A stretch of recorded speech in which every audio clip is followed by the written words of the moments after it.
BRS BJP కలిసి కాంగ్రెస్ ప్రభుత్వంపై ఉమ్మడిగా దాడి చేస్తున్నాయని ఆరోపించారు మంత్రి పొన్నం ప్రభాకర్. సిద్దిపేట జిల్లా హుస్నాబాద్లో మీడియా సమావేశంలో పాల్గొన్న ఆయన రుణమాఫీ కాని వారు ఎవరైనా ఉంటే వారికి మాఫీ చేయడానికి ప్రభుత్వం సిద్ధంగా ఉందన్నారు. ప్రజాప్రభుత్వం ఏర్పడ్డ ఏడాదిలోపే 50,000కు పైగా ఉద్యోగాలు ఇచ్చామన్నారు. ఉపాధి హామీ కూలీలకు 12,000 ఇస్తున్నామని తెలిపారు. బీజేపీ నల్ల చట్టాలు తెచ్చి 750 రైతుల చావుకు కారణమైందని ఆరోపించారు.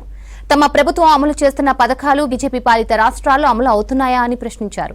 రైతు భరోసాపై బీఆర్ఎస్ బీజేపీ నేతలు రాద్ధాంతం చేస్తున్నారని మండిపడ్డారు మంత్రి పొన్నం ప్రభాకర్.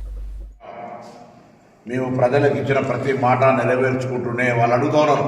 ముందు తెలియదా ఆర్థిక పరిస్థితి, అది ఆర్థిక పరిస్థితిపై అనేక సందర్భాల్లో ఈ ప్రభుత్వం శ్వేతపత్రం అడిగింది. ప్రతిపక్షంలో ఆనాడున్న కేసీఆర్ గారి ముఖ్యమంత్రి నాయకత్వంలో ఉన్న పార్టీని తప్పకుండా శ్వేతపత్రాలు అడిగితే ఎన్నడూ ఆర్థిక పరిస్థితి చెప్పలే, దుర్వినియోగమైంది, పైన పటారం లోన లొటారం అని అనేక సందర్భాల్లో చెప్పినాము.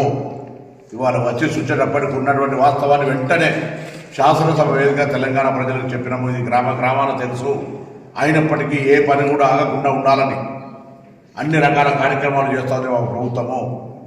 దీనిపైన కూడా ఇద్దరు కలిసి మూకుమ్మడి దాడి చేసే ప్రయత్నం చేస్తూ ఉన్నారు. ఎన్నికైనప్పటి నుంచి ప్రభుత్వాన్ని కూలగొడదామని, ప్రభుత్వం ఎట్లా నడుస్తుందని రాజకీయపరమైన విమర్శలు చేస్తూ నేను అడుగుతాను, మీకు చేతనైతే మీరు ఇచ్చిన హామీల గురించి ఒకసారి సమీక్ష చేసుకోండి.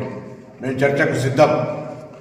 ఇన్ని రకాల కార్యక్రమాలు జరిగితే ప్రశంసించాల్సింది పోయి ఇద్దరు కలిసి ప్రభుత్వాన్ని అస్థిరపరచడానికి, ప్రభుత్వాన్ని బ్లేమ్ చేయడానికి, బదనాం చేయడానికి ప్రయత్నం జరుగుతూ ఉంది.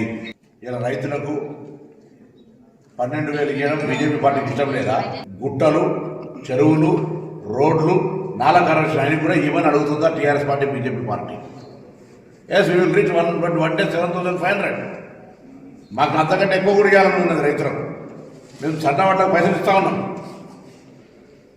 రైతు రుణమాఫీ చేసిన దమ్ముతోటి నరేంద్ర మోడీ డ్రెస్సింగ్ అపీరెన్స్కు తప్ప బేసిక్ పబ్లిక్ ఇష్యూస్ మీద ఏం డిసిషన్ తీసుకుంటారని అడుగుతారు.